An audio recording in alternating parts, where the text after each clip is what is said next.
Greetings, podcast listeners from around the world. Jordan River here, back with more Growcast. Perfect air to water ratio. Today we've got Michael Box. He's back on the line. You know him, you love him. He's from Sustainable Village, and you know it. Code Growcast is active again for 10% off at sustainablevillage.com. That gets you 10% off all your Blue Mat products. Now, this is the automated watering system that people love, and they don't really do discount codes. So Michael Box, he comes on the show, he gives us a 10% off code for a month or so. This code runs through March, and it's one of the only codes out there. So it's a great time to buy a system if you want to set it up in your home garden, in your outdoor garden, whatever you need, they'll take care of you. So Michael Box is back on the show today to do some more education as well. This is one of our best episodes. You can go check out all the older episodes. They're all fantastic. But in this one, we start from the beginning and talk about the history of irrigation technology, and then we move it all the way up into modern products and the research that they're currently immersed in, just really getting into different mediums, how they hold water, how water moves through your soil, and the rate at which plants drink water and eventually wilt, and all the steps in between. You know, Michael really, really likes to dig into that stuff, and today is a very enlightening episode. I know you're going to enjoy it.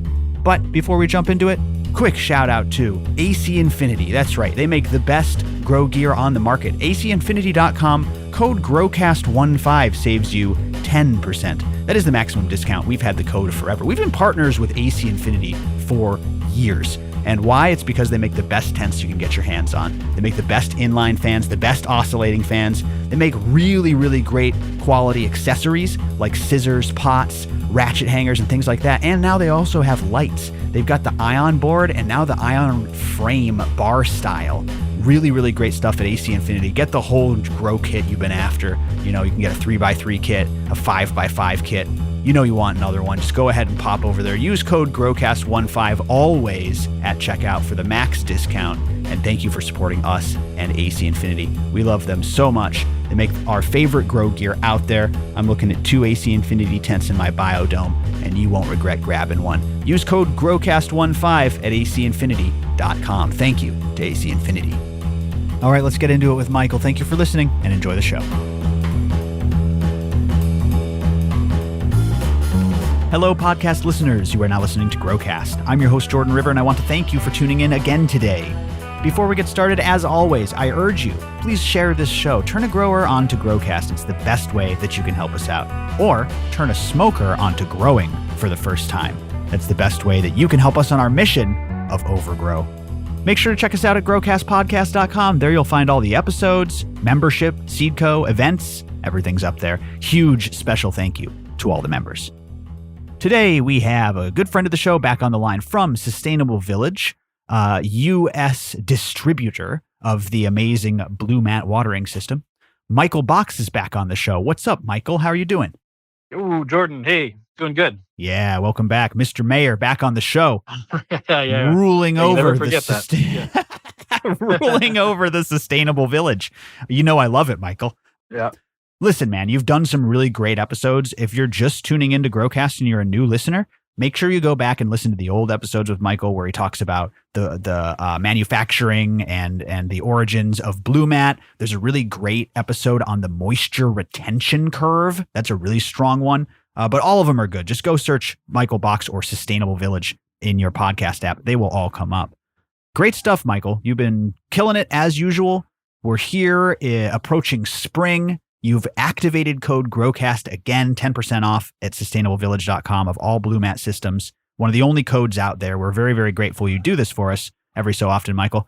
But what else has been going on, man? What's happening with Sustainable Village? What have you been working on? Where are you going next? All that stuff.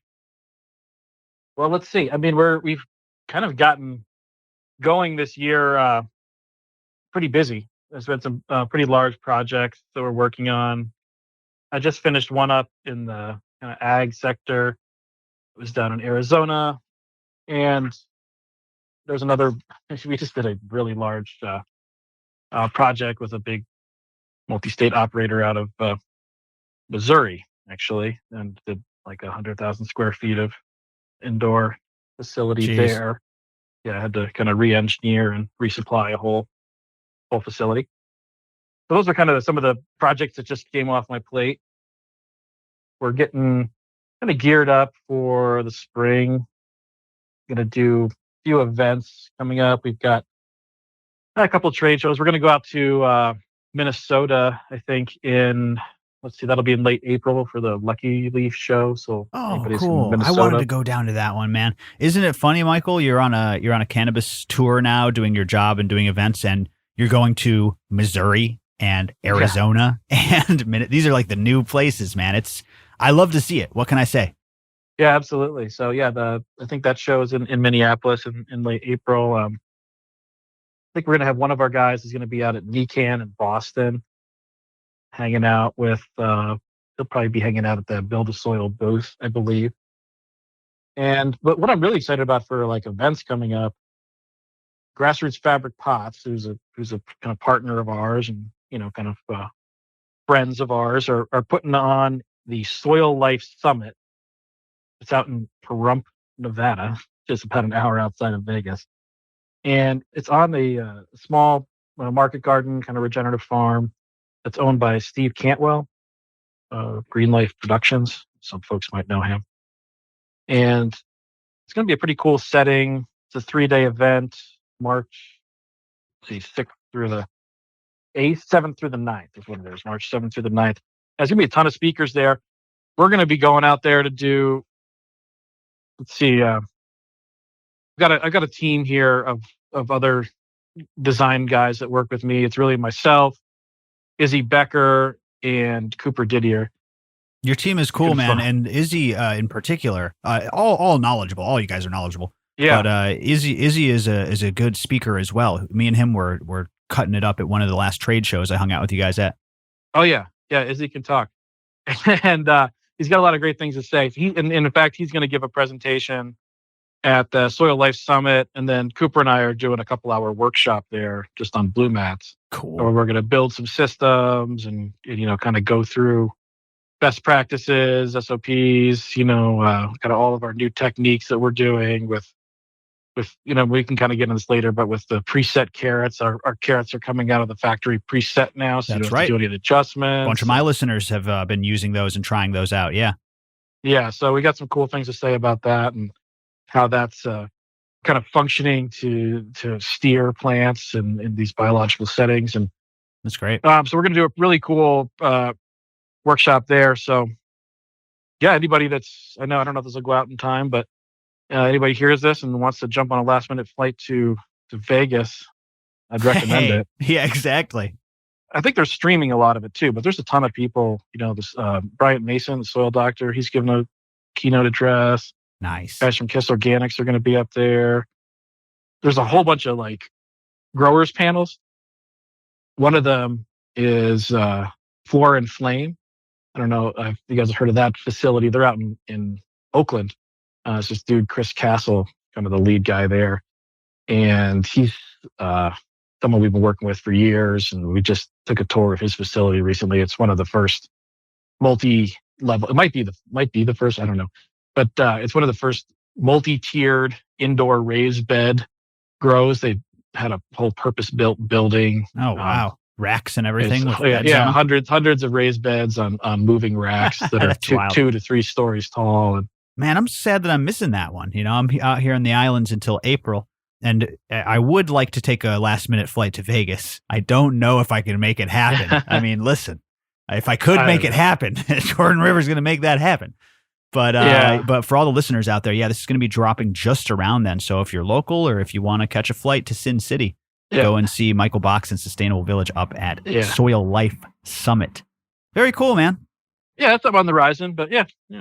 Listen, man, you've done some really good episodes, and we're going to turn our attention from looking forward to what you have on the agenda to looking backwards. I wanted to talk a little bit today about some different topics that we haven't really covered. It's funny because we were talking about this off air, and this first subject you actually have done like research and presentations on. I want to look backwards in time and talk about how far irrigation has come. First of all, looking back at ancient man, basically, and just how smart they were, how freaking smart they were when it came to irrigation. And then all the way up to our modern systems and, drip emitters and then eventually these pressure-based systems like yours. I was just thinking how incredible it is that we've come so far in irrigation technology. And when I was down on the farms in Colombia, they were telling me, we're introducing these ancient practices. We've terraced the land. You dig here and you create a flume here, and the water gathers here. And their farm had dealt with drought better than anybody else. It's a really big subject, man. So I guess I'll set you up with this. Let's go all the way back. Like, if you had to give a 35,000-foot view of the history of irrigation practices, where would you start? Where would be the middle, and how would you bring us to modern day? Yeah. Well, that's a big question, but you're right. Like irrigation in general. So it's the short answer is it's just largely tied with the development of agriculture throughout, human development over time. Sure. And that's been happening for a really long time. Yeah, I have talked about this before when we've done certain presentations at events, and we've talked about kind of that evolution of irrigation and how it develops. Going back into early agricultural practices, some of the systems that were devised were like pretty ingenious and very technical. So true. A lot of that has to do with using the rain for irrigation, right? That's kind of the earliest stage, is capturing rainwater and holding it in the soil. So that's also called dry land irrigation. That's a lot of what you're talking about, the terraces that are built into hillsides. I mean, you see this practice throughout many, many cultures all over the world. Yeah, the rice fields in Asia, for instance, do that, right? Yeah, and there's lots of water there because the rice fields are flooded, so they're basically Standing like ponds. water. Yeah, yeah.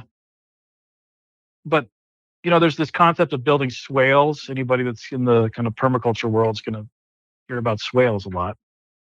But like a lot of things in permaculture, there was early agriculturalists and indigenous people all over the world doing these practices.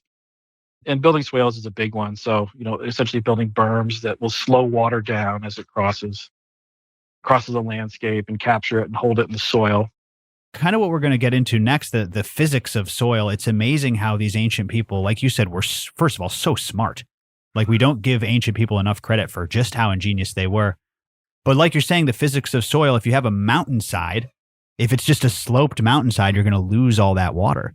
They said if we dig terraces out, or like you said, a swale, which is, it's exactly what you said, slowing down that water so it doesn't just run right off. And they realized, this is going to make the soil hold more, it's going to saturate better, and then when the drought comes, we're going to do better. What a crazy we don't give these people enough credit, you know what I mean? What a crazy highfalutin thought that is. Yeah. And I mean, it's still used.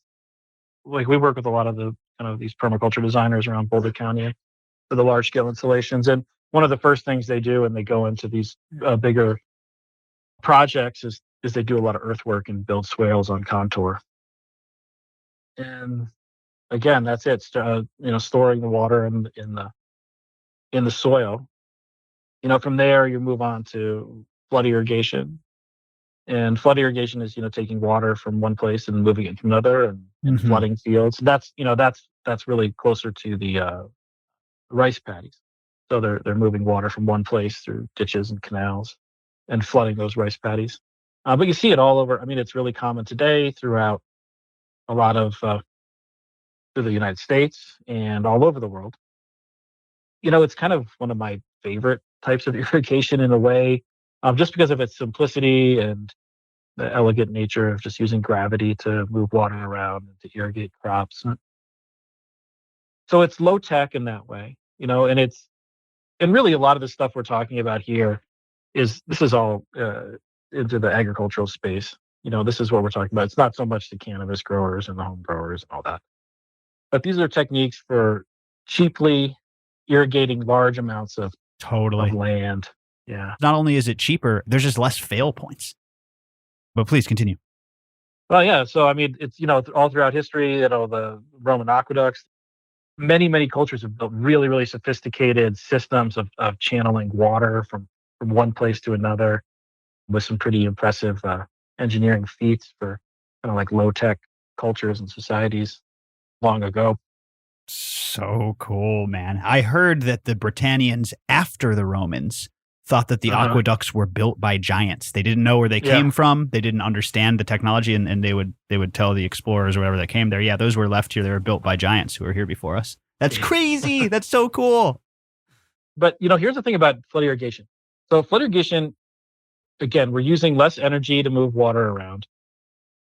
So that's like there's a conservation aspect there where you're not like using power to move pumps. But from a kind of like long term soil health perspective, the way flood irrigation is used, at least the way I see it used a lot in Western United States, can actually be really detrimental. Of course, there's like exceptions to this, but when farmers are taking water out of ditches and using like gated pipe or different techniques like that to kind of move water along contours and then let it drain across a sloped field, it's really labor intensive. It's not kind of even and consistent in the way it waters. So if you have a sloped field, which you kind of need to have flood irrigation working, what you're going to get is one end of the field is going to have a lot more water on it than another. So the Sure. bottom of the field is going to get a lot more water than the top of the field. And what happens over time is the fertility in that field gets pushed down. So basically, all the Hmm. salts that are in the soil are getting pushed out of the soil. That makes sense. So soil fertility and soil health in general declines over time when using flood irrigation. And that's really, I think, the main. I mean, there's other reasons too, but something that like I do with my work here is we do sell some kind of large scale drip overhead irrigation. So moving from flood irrigation to overhead, you know, it's definitely not as doesn't have a high level of efficiency in water conservation like say a drip irrigation might, Sure. but it does improve water conservation and efficiency by about 50 to 60% over flood irrigation. So that's kind of that next step in that step by step evolution of irrigation. It's the overhead piece, and that could be lots of different things. So, like the farmers driving through the field, or you see those big watering rigs that go across the field, and that Yeah, makes sense when you're those are not called center sloped. pivots. Yeah, so Yeah. center pivots are the big ones. Like when you're flying in the airplane and you look down and see the big circles, those are center pivots. So there's a center in that circle, and then there's a big boom that's as long as that circle is. It just spins around slowly in a circle and puts irrigation water down. There's the other thing called water reels. They're like these or hose reels, traveling hose reels. They're like big sprinkler guns that are connected to a big reel of pipe that could be anywhere from an inch to 4 inches thick and extend out a quarter mile. Just And put water anyways, there's just these are everywhere. different. Yeah. So that's we work with those a lot, and we've designed some pretty cool systems that have converted kind of larger scale like hay and alfalfa fields over from flood irrigation to overhead using the water reels. We use these ones called Kifco's, the brand. And yeah, so we're able to improve water conservation pretty dramatically, and as well as soil health.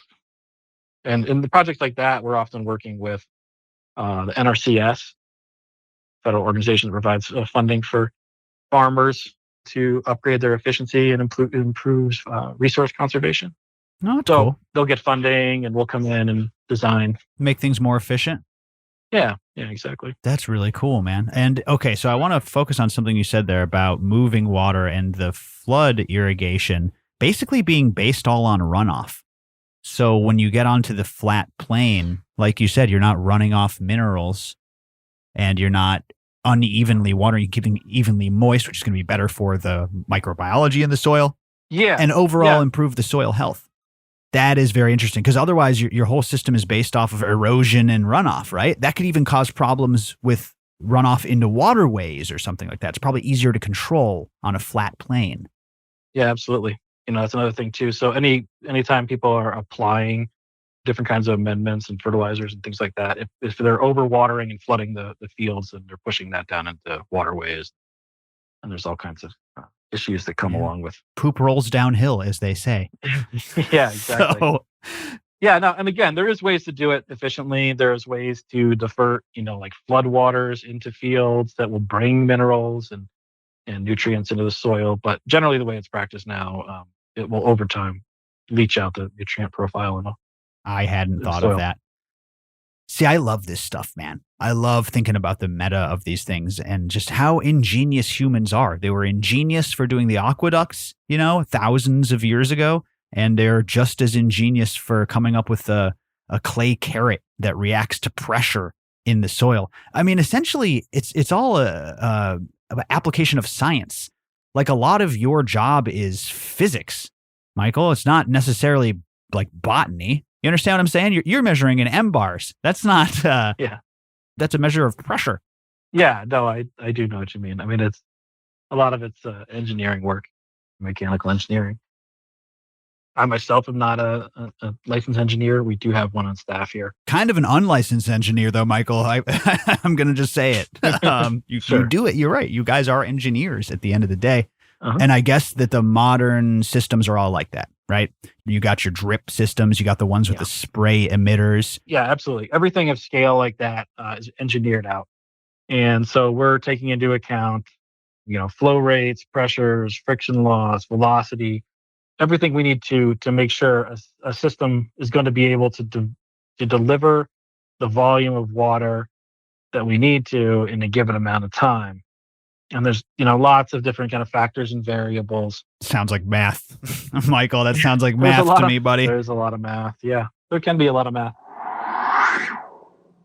No one likes to grow alone, and that's why you need to join GrowCast membership. You don't have anyone to share your successes with or ask advice from that you can trust their answers when you're growing alone. It can become very isolating, and at GrowCast, the best part of our membership is our community. You can connect with growers online instantly and even meet up with growers in your area, come to GrowCast events at a cheaper discount, and get so much more access. GrowCast membership comes with a whole host of benefits, but today I want to talk about our awesome resources. For you visual learners, we put out a PDF resource every single month that comes with either a guide or a how-to or an explanatory article that will completely up-level your garden game. Just this month, we dropped a DIY SIP system. These are sub-irrigated planters, some of my favorite ways to grow. Not only can you grow with organic soil, but you can water the plant from underneath. It completely cuts out over and underwatering. It lets you leave your garden unattended for days, even weeks at a time. And it's a really, really great way for a beginner or an expert to grow. And these SIP systems, you can buy them, certainly, but also you can make them yourself. So shout out to the member Barry, who helped me put together the last resource at the time of this recording, which is the DIY SIP system. Now you can create one yourself that's cheaper than ever before, bigger than ever before, and works fantastic. We've also got guides on IPM, proper drying and curing, some secret recipes from our team members and from myself. It's all up there in membership, plus hundreds of hours of video content. We've got members-only discounts that'll save you your membership fees back and then some. We've got Q&As, so much going on in GrowCast membership. You got to go check it out. growcastpodcast.com/membership. It's only $15 a month. Like I said, you'll make that money back with your member discounts and then some. So check it out, everybody. I can't wait to see you on the inside. No more growing alone. Never have a garden issue that you can't get solved quickly. Again, all you need is a GrowCast membership. We make growing easy and fun the way it should be. I'll see you there, everybody. growcastpodcast.com/membership.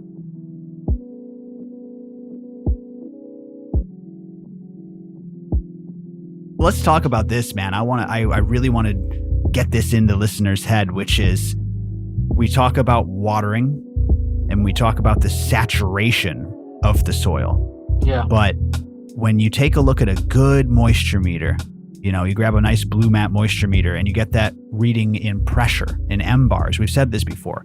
It makes perfect sense. The more water you add to the pot, the higher the pressure is going to be as that water exits and leaves, and there's just airspace, negative pressure in there. The pressure goes down and down and down. But I was thinking, Michael, it's more than just the water. I was having a bit of a freak out moment, a bit of a revelation moment, where if you're measuring M bar in the soil, it's not just the amount of water that plays into that. The amount of aeration in the mix probably plays to that. Compaction probably plays into that. Can you talk a little bit more about like the physics and pressure of your soil and what affects that really delicate balance? Well, it really comes down to, the two variables when we're talking about water in soil. There's the total amount of water, like the total volume of water that's in any kind of given soil solution. And then there's the amount of plant available water. Those are two different numbers. So water, the H2O, it's you can think of it as being kind of sticky. So it likes to kind of glom on to particles Mhm. and surround them. And when it's in a soil structure, it's going to surround and stick to the particles in the soil. And the layer of water that's closest to that particle is going to be really close, like very, very strongly adhered to that particle. And then as you move further away, there is a layer of water that's less strongly adhered to the particle. Whoa. And that water can kind of move around a little bit more. And that's the type of water that's actually available to the plant. I've never heard that. That is so cool. So when you think about, you bring up these you talk about aeration and compaction and things like that. Yeah, you're talking about how much space is in the soil. And that amount of space, that kind of negative space in the soil those are places that water can be. So, they talk about there's different soil types, right? Like kind of basic soil types are like sand, silt, and clay. And those are all defined mostly by the particle size. And then in addition to that, you have like organic material that's often put into like the low tension potting soils that everybody's using. But when we're talking about soil in general, it's sand, silt, and clay. And the biggest particle size is sand. Okay, sand is a large particle size. And then kind of the medium size one is silt. And then clay is very, very small, fine particles. So in something like sand with very large particles, there's a lot less surface area than silt. So silt has lots of little pieces, which means there's lots of surface area. So because there's that much more surface area, there's more space in between the particles, and there's more water that can be held in those kind of negative spaces. That makes sense. So silt can hold more water than sand, and then clay can hold more water than silt. Clay has its own special characteristics. The particles are so small that water will actually kind of shear off of it in certain ways, but it also absorbs much higher levels of water. Jeez, man.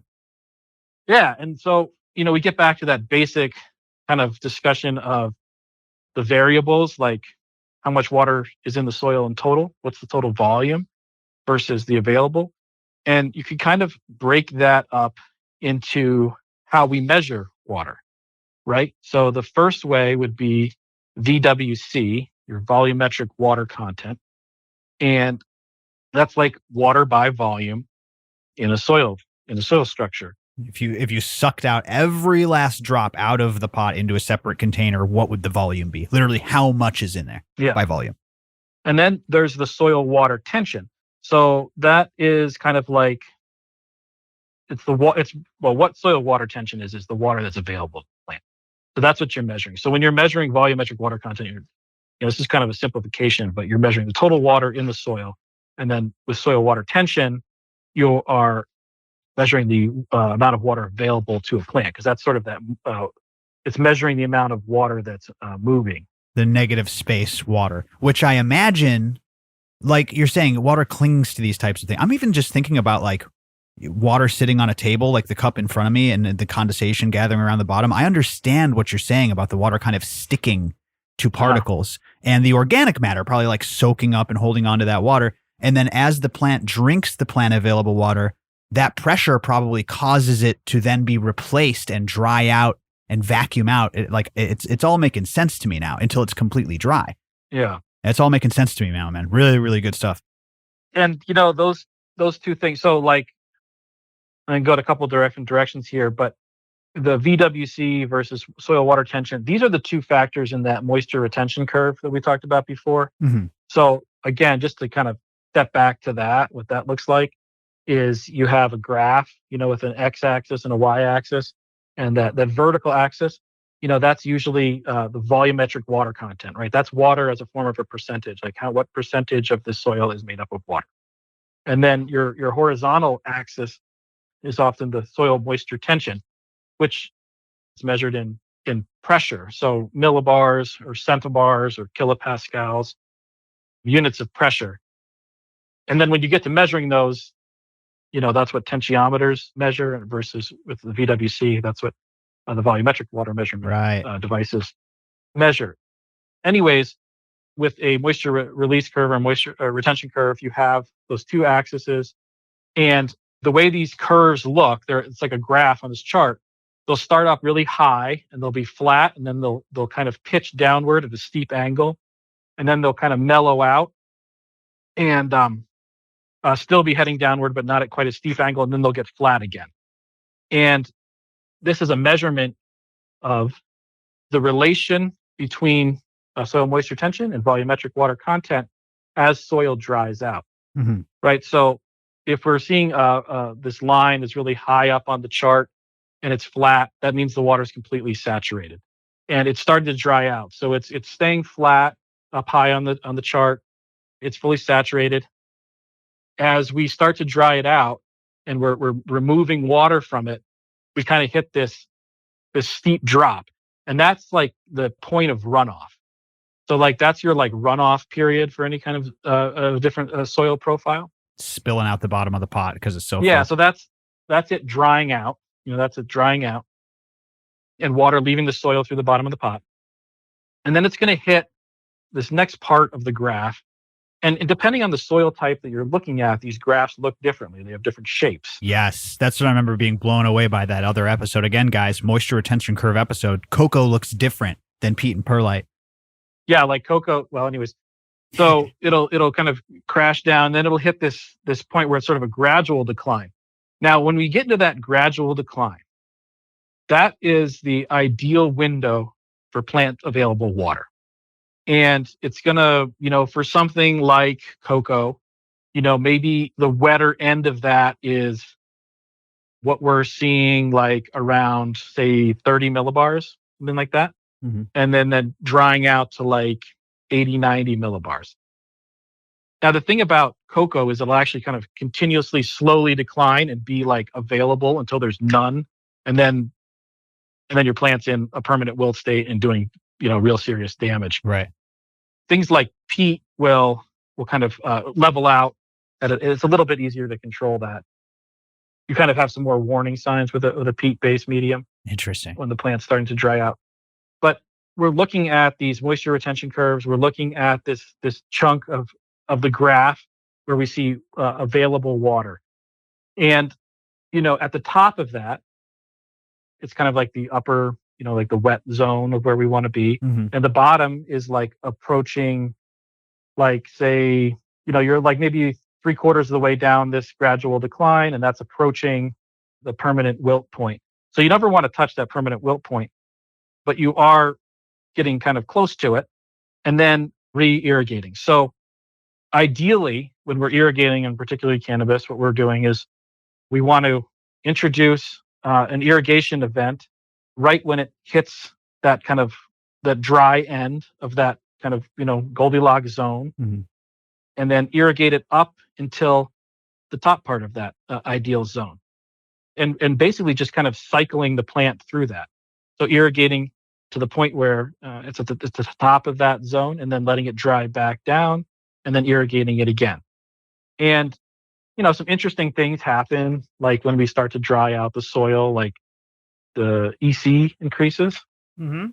And this is a lot of the kind of like real basic crop steering principles, is that you're taking a plant and you're drying its media down, and you're getting it closer and closer to that kind of permanent wilt point. And as you're doing that, the EC is increasing because there's less water in the solution, but the nutrients are staying the same. So the percentage of nutrient is increasing, and it's becoming more rich, and the plant's absorbing that more nutrient dense water.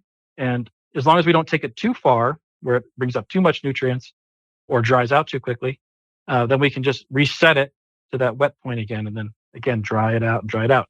So that really that crop steering is just moving between a very like fairly narrow range, say 40 to 50 millibars of range, and sometimes introducing feeding events as well. Wow. So just like bouncing it, ping ponging it back and forth between that range, perfectly dialed in. It's come a long way from digging a ditch or running an aqueduct, man. I gotta say. Yeah, sure. And so crazy. that's one of the things that like, so we didn't, drip irrigation would be like the next stage in that whole kind of evolution of irrigation. It was developed in the 70s and like mostly in the Middle East. And anyways, highly efficient, uses a lot of like plastic components to bring like. But they weren't taking the soil pressure like you are. They're not getting those readings. They're just spitting water this amount in this time. Yeah. So really, I mean, you can inform those events based on data that you're collecting through either volumetric water content meters or through tensiometers. That's crazy. But either way, yeah, we're doing that. And and so that's what it's doing. And like some of the real high end drip irrigation that's out there now is using a lot of sensors and data collection devices to measure soil moisture and EC. True. And then informing their irrigation events based on that. So you can spend a lot of money fertigation projects that are that are going to do that. You get yourself the whole setup. The climate system now has the soil probe that you can plug into the soil, and then, like you said, time your events through that. People are getting crazy with it. You can spend a lot of money, man. Yeah. Or you can dig a ditch. That's what I love about gardening. Is there's 1,000 different ways to do it, and I support all the different styles, man. So when we talk about commercial cultivators, though, they're looking for the best performance. And with high value, high margin crops like cannabis, it really does tend to pay to get the most efficient system that you can get. True.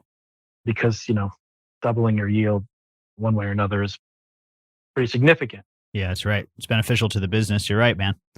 So one of the cool things to keep this even further is, with the blue mats, there are these moisture sensing valves. They're tensiometers themselves that operate a valve kind of in a manual way.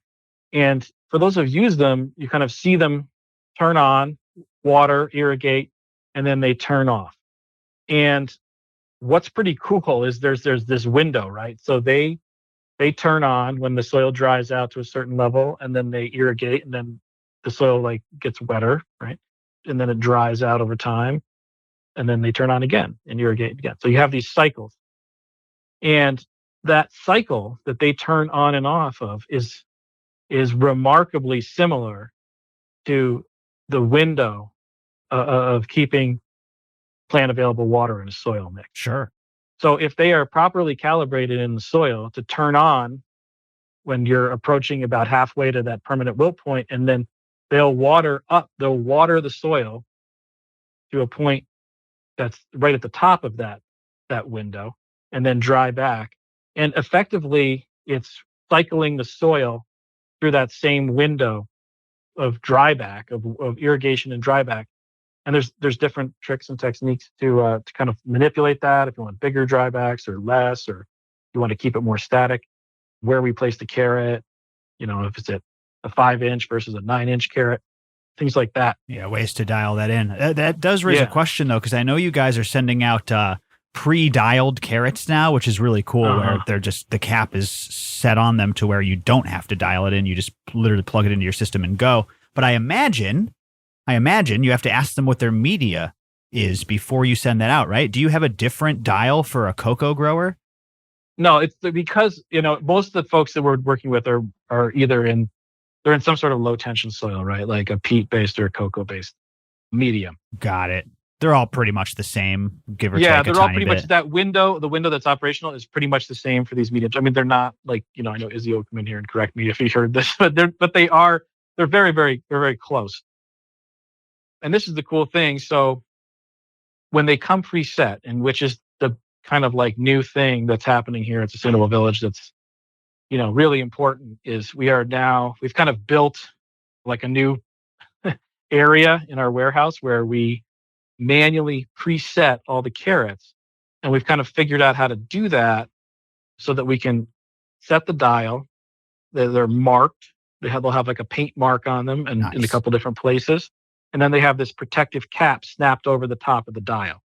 So now when you receive the carrots, you have to ask for the preset carrots or order the preset carrots when you're on the website. You can, otherwise they'll come just standard. But when you get the preset carrots, and they're, a couple bucks more, they'll come preset with a chart, essentially, that will say if you run, 15 psi on the back end of this system, this one will produce this moisture level, right? And it'll turn on at this point and it'll turn off at this point, and it'll dry back to to the on point. And you can make a small adjustment on the dial with a little key. So if you have different pressure or if you want to keep it a little bit wetter, you can do that. But for the most part, anybody that's running off a pressurized system is going to receive these carrots.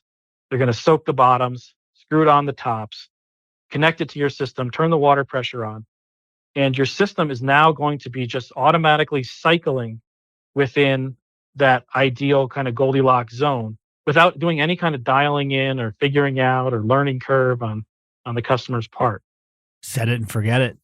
Yeah, which is it's really like actually turning into that, which has always kind of been the real difficulty of blue mats in the past. So it's kind of amazing where we're at with it, in my opinion. Just having been with this company for about 6 years now, and kind of watching the evolution that we've put it through, with myself, and also, but most, big shout out to my team of guys, particularly Cooper and Izzy, and Shout out. Those guys have really brought this over the finish line. And Cooper's been just really kicking ass with a lot of the R&D piece. You guys should check him out on Instagram if you haven't. It's Upaya Garden, Upaya Gardens. It's Upaya Gardens. Upaya Garden Solutions is kind of like, we've actually been sending him off to facilities, to kind of like a lot of these larger blue mat facilities that are around the country. We're sending him out there to help commission them. So if you have a blue mat system on a commercial facility and you need some like on-site support, let us know, give us a call, and we can you talk about getting somebody out there to help you do that. Yeah, you guys really work on the phone to you guys answer the phone there, and it's a real person you're talking to. It's a real team member, not a call center. Yeah. And you get people what they need, man. You've designed large scale grows for my listeners. You've designed 1 tent home grow setups for my listeners. And again, code GROWCAST is active currently through the month of March. So go and get it, everybody. Sustainablevillage.com, code GROWCAST, the only code out there. We appreciate you, Michael. Yeah, you can get out there on the website and use that code, and we're really happy to give it to you. And if you're there, there's a button on there. It says request a quote request button. You can click on that. You enter some information about the size of your grow, like how many plants, what kind of containers, some questions about your water source, and we'll kick back a design, so a free design and parts list to go for the blue mat system. So I really encourage people to take advantage of this. I mean, we've done it for years and years, and we'll continue to do some form of it, but right now we're still just doing it for anybody that wants it of any size. If it's a big commercial facility, we'll do it. Again, the blue mat systems are all free to design. If we want CAD drawings, we can do that too. But the same goes for the small and medium guys too, and gals that want to grow some weed with the blue mat. Well, thank you, man. Yeah. And we'll design up the system. You'll get a drawing and a parts list. And again, so just right there on the website, request a quote request button. It's in the kind of upper right corner. And click on it, put the information in, and one of us will get back to you, like either Cooper, Izzy, or I'll get after it and tell them, of course, that GrowCast sent you and that you like the episodes. Absolutely. Yeah. So you mentioned testing the soil and, switching from this, or not rather switching, but having these different metrics of total volume and soil tension and measuring in M bars and all this stuff. Mm-hmm. A lot of people are sticking their finger down in the soil to test if they need to water. I was guilty of the finger test for a long time. Now, of course, I do have a blue mat moisture meter. I recommend anybody who's not 100% confident in their watering game get one. And by that, I mean almost nobody. Like, you have to be really talented to master hand watering It takes years for a lot of people to master hand watering, and I thought I was really good at it. I got a meter, and I realized that I could be doing a lot better. That being said, man, a lot of people, like I said, they're doing the finger test. They do the lift test, which I actually think I have come around. I think the lift test is better than the finger test. This is where you lift up your pot when it's totally dry, so you like get a feeling of the weight. That I like better. And then there's people who are grabbing a moisture meter, but they're really bad, man. They're like $13 on Amazon, and they just don't work very well, in my opinion. How do you rank these soil testing methods, and what do you think of the finger test, the lift test, and inferior meters? Yeah, sure. So there's kind of like 3 ways to measure moisture in soil. I mean, the first is by weight. That's kind of your lift test, actually. So you're not wrong in saying Shout that out. lifting a pot is a way to measure water. But I'm not a human scale is the problem. Yeah, so you have to kind of be able to understand what you're trying to go for there. The next is the VWC, volumetric water content. And so there's a bunch of different meters out there. They're capacitive meters. They're basically measuring electrical resistance in the soil. And as the volume of the water increases, the electrical conductivity changes. Right. And that's how the measurements are derived. And those are going to give you measurements in form of a percent. And then the third kind is through tension, right? So soil moisture tension, that's your tensiometers or solid matrix potential sensors, which are a different kind of thing, but they also measure soil tension. Your tensiometers, basically it's like a tube with a ceramic tip, and then, Blue Mat makes them, Aerometer makes them, Meter Group's got some really high-end lab quality ones that are used in universities, that sort of thing. I mean, I know there's like these conflicts of interest, but for my money, the Blue Mat the moisture meter is the one that's the most sensitive one we found, and for the price too. Yeah, bang for the buck all day. I mean, I'm sure there's one fancier out there, but for my home grower buddies, it's like between $80 and $100, depending on where you get it, what time of year, whatever. And it's so worth it. Yeah, they're it'll just pay under for itself. $90 right now. Yeah, it'll pay for itself 100 times over. And really, we put them in all the designs. We recommend that most people buy them because they really should be kind of standard issue for the home grower that's growing weed. Like you just don't know what you're looking at without some sort of objective data point, and that can give it. Because the real, the volumetric water content ones, they give you a lot of hard data, and you can kind of extrapolate a lot of information from that if you know how to, and then you can kind of you can figure out like how much water, like by volume, to apply to soil to get certain results. I get that. And you can use all that information too to find the really important piece of information, which is how much is water, plant available water is there.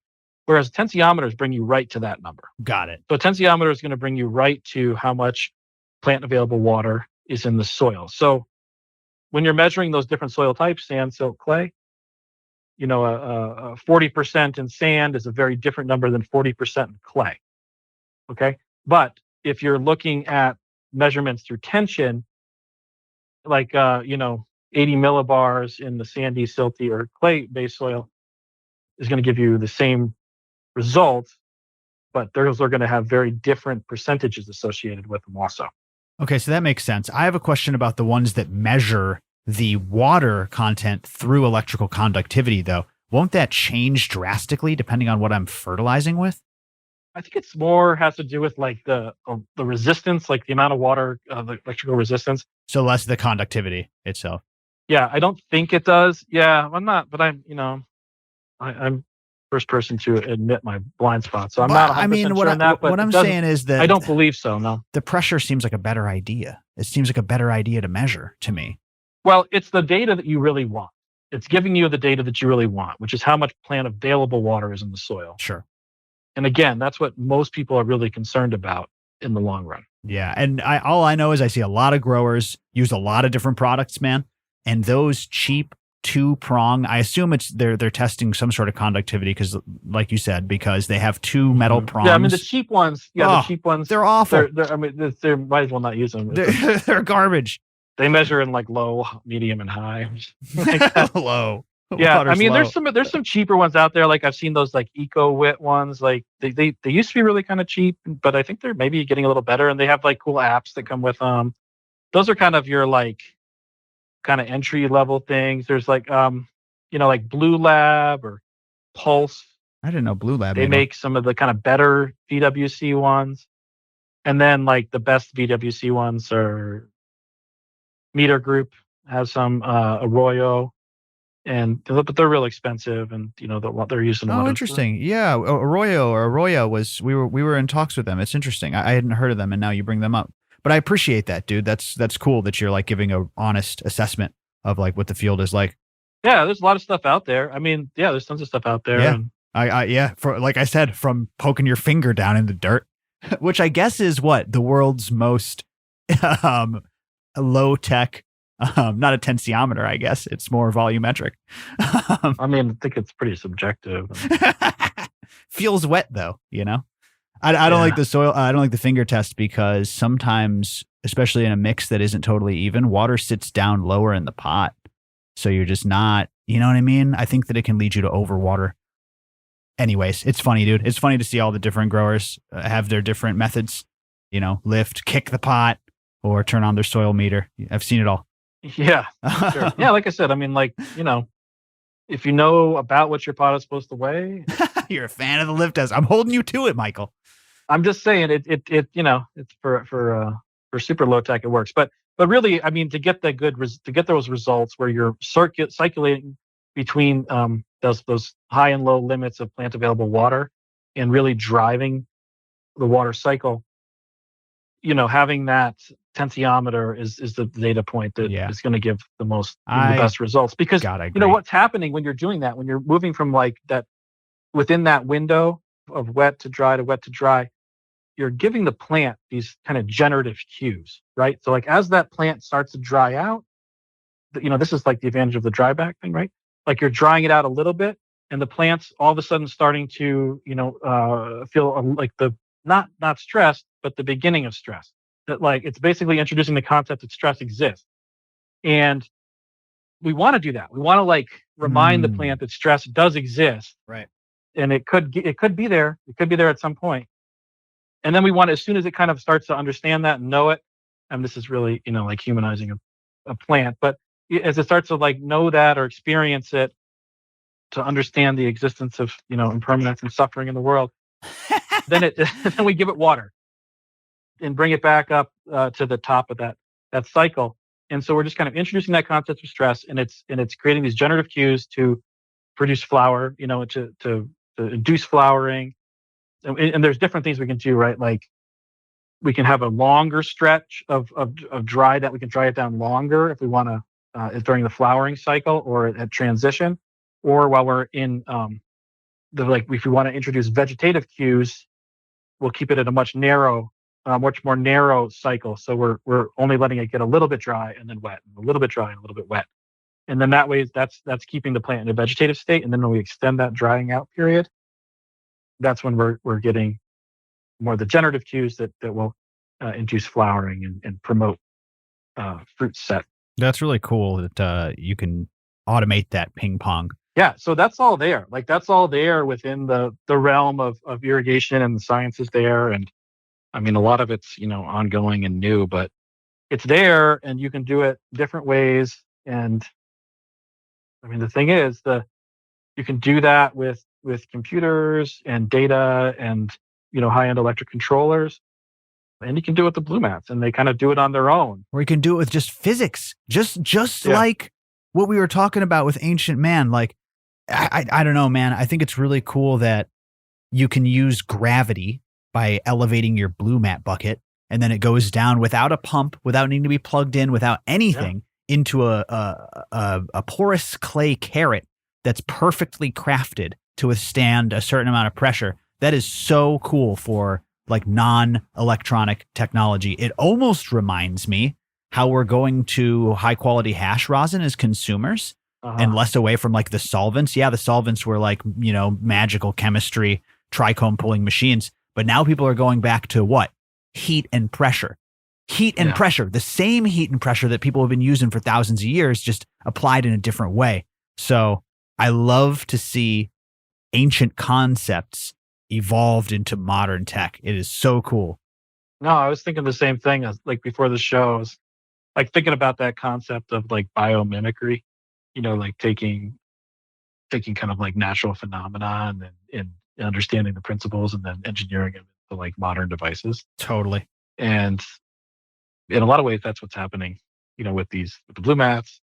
But you can see it throughout a lot of different examples and that kind of cutting edge engineering. That's true, dude. That's exactly what's happening. Really great episode, man. We're here at the top of the hour. I want to make sure you get your plugs in. Anything else you want to say before we wrap it up? Again, code GROWCAST, sustainablevillage.com. It's active right now, 10% off on Blue Mat products. Yeah. What do you got, Michael? Oh, no, just that thing about the quote request. You guys got a system. Let us do a quote for you. And, I think you'll be like really surprised at how affordable it is. If someone's got a facility that wants regular drip irrigation or a farm project that needs drip irrigation, we do that too. That's a big chunk of what we do in addition to the blue mat work. So, we can kind of handle all of that. We're really keyed up to work in, anything irrigation, size. I can tell. In the cannabis space there. It's all you do, Michael. Yeah. You're like, how does water That's what we do. So, I mean, that's the plug, things? We should come back on here and talk about capillary mats again and how those are working. And like, I've seen some good results for those. The bottomless pots, man. I've had some members loving those. Yeah. Things. So the bottomless pots are cool. We've been using some fertile pots. Yeah. Brandon Russ has got some new pots coming out. The NutriPot, I think they're called. Mm-hmm. And I think he's going to send us some of those. We want to test those out on the capillary mats. I've got a feeling those are going to work real well. That's a cool collab. Two friends of Growcast. Very cool, man. Well, listen, keep us up to date. Anywhere else, Instagrams, anything they need to do to find you? Yeah, I mean, just Blue Mat Watering Systems is, where we have all of our cannabis related activity on Instagram. That's the main one. Go give them a follow, everybody. Yeah, Blue Mat Watering Systems. And then Soil Life Summit. Soil Life Summit. Yeah, man, come on out to the Soil Life Summit. Yeah. I think, like I said, those guys, the team that's putting it on, really, really great people. They always do a high quality event. Like I said, I think they're doing like a streaming version of it. So if people want to stream it, they can do that. You can find all the information there, I think, on the Grassroots Fabric Pots website and their Instagram. They got a ton of stuff on there right now, Grassroots Fabric. I love it. On Instagram. I love it. Yeah, we're fans of those guys as well. A bunch of my members using Grassroots Fabric Pots. Totally. Yeah. Shout out, everybody. Appreciate you members. Appreciate you listeners tuning in. Again, check out the other episodes with Michael Box. There's a bunch of them. They're all good. Thank you, Michael, for the limited time code. And thank you, Jordan. I really appreciate it. And I really appreciate all your listeners too, because we always get a ton of response after these shows. And, everybody's listening that has a Blue Mat system. I just want to kind of personally, thank you for giving us a try and feel free to call us in to help us solve any issues you might have or tell us how it's working. We always like getting lots of feedback here at Sustainable Village. I love it. All right, everybody, you know what to do. One more time, sustainablevillage.com, code GROWCAST, only throughout March, everybody. So go and grab it. Thank you so much. But for now, this is Michael Box and Jordan River signing off, saying be safe and grow smarter. That's our show. Thank you so much for tuning in, everybody. Thank you to Michael Box. And again, code GROWCAST is live for 10% off only this month at sustainablevillage.com. And that only applies to Blue Mat products. Grab a moisture meter, grab a Blue Mat kit. Don't be scared to call them up. It's a really, really great system. And we get one of the only discount codes ever to exist for Blue Mat. So go and check it out, everybody. One more time. Thank you to Michael. Go to growcastpodcast.com. There you'll find everything. We got our seeds. We got our class schedule for this year up there. It's a little bit more sparse, but there are some events up there that I'm very excited about. What are the ones that are coming up? Let me think here. Cultivators Cup, April 13th, already sold out in Illinois. Thank you to everybody who grabbed tickets to that. I think I'm going to do a quick little member meetup in Oklahoma at the end of April, so keep an eye out for that. And then in May, we have a Grow Your Own workshop in Tampa, Florida. That's May 18th at Battle Buds. Again, growcastpodcast.com for all of the information. And then June 15th is the Colorado meetup. join forces with Weed Should Taste Good and Farmer John and hopefully some others and do another big Colorado meetup. Can't wait for this one. So stay tuned, everybody. We got a lot more going on after that. We got a OK Calyx natural farming class in October.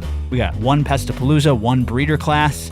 Got some good stuff in the works. So stay tuned. And again, growcastpodcast.com for all the things. You can jump into membership there too. Save on your classes and your seeds and everything. Okay, everyone, I appreciate your support. I will continue diligently to work towards our mission of overgrow and creating 1 million new growers. Got some really good stuff to unveil later this year, so don't touch that dial. I appreciate you members for supporting me and allowing me to continue on my mission. And for you listeners as well, I super appreciate you just for tuning in and listening to this show. Hope we helped you out in your garden. All right, everyone. See you later. Be safe. Bye.